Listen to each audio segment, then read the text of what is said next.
Imagine one of the oldest cities in the world, just packed with millions of pilgrims trying to get through streets that are way too narrow and ancient for modern traffic. So, how do you solve a 21st century gridlock problem in a 3,000-year-old city? Well, Varanasi's answer isn't to dig down or build out, it's to go up. Let's get into the incredible story of India's very first urban cable car, the Kashi Ropeway. And right away, you can see the massive promise of this whole project.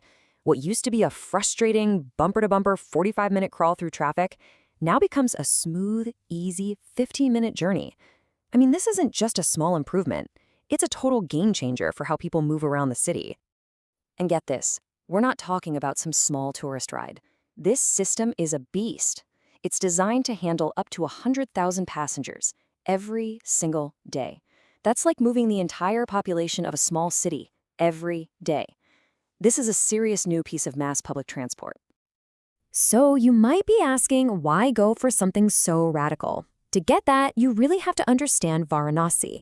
It's a city with this immense spiritual pull, a super dense historic core, and just a constant flow of people. It creates a traffic situation that is, well, pretty much impossible. And here's the real challenge. You can't just bulldoze wider roads through buildings and sites that are centuries old. And digging a subway, the cost and the huge risk of messing with the ancient city's foundations are just way too high. Varanasi was basically trapped between its own history and its need to modernize. So this is where the planners had to get really creative.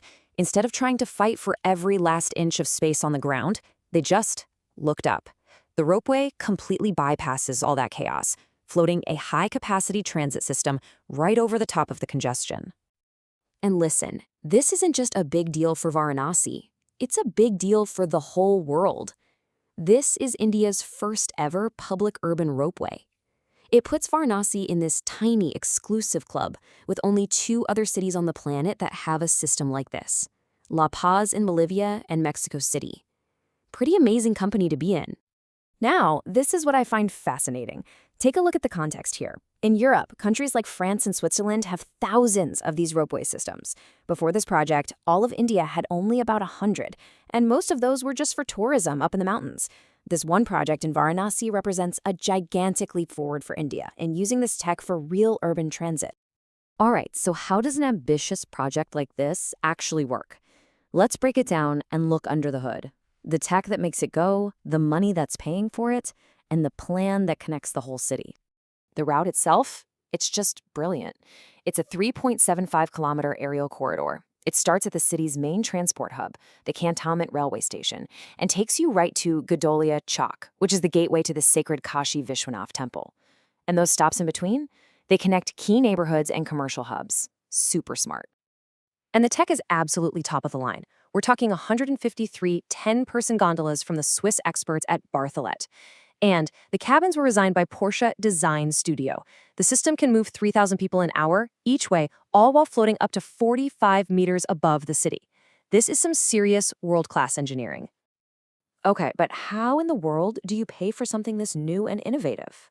Well, with an equally innovative financial model called the Hybrid Annuity Model, or HAM. Let me break it down. Basically, the government covers 60% of the cost while it's being built. Then, the builder gets the other 40% paid out over the next 15 years, kind of like a salary. This is a brilliant way for the government to take on most of the risk, which makes private companies feel much safer about investing in this brand new tech. And you can really see that strong government support right here. A whopping 70% of the construction cost is covered by the central and state governments. And that solid commitment, that was the key to attracting that other 30% from private investors, which even includes a big investment from Switzerland. So the total price tag comes in at around 815 crore rupees. Now, that is a huge number for sure, but what's really important to know is that's not just for construction. That number includes a full 15 years of operations and maintenance. So they're not just building it, they're making sure it stays world-class for the long run. But trying to build the future inside a city from the distant past is never going to be easy. In this project, it hits some really serious bumps in the road that remind you just how tough this whole thing really is. So the project was humming along, on track for an August 2025 finish line. But then a major, totally unforeseen problem popped up and pushed the whole timeline back. So what happened? This quote really gets to the heart of it. While they were digging the foundation for one of the last big support towers, the construction crew hit something they absolutely did not expect. A centuries-old and still very much active major drain. Let's just walk through what happened here. So, the deep piling for Tower T29 begins, and it breaks through this ancient drain, the Godanala. Water immediately starts flooding the site. It got so serious that they had to evacuate nearby buildings because the ground was becoming unstable. And just like that, all work came to a screeching halt.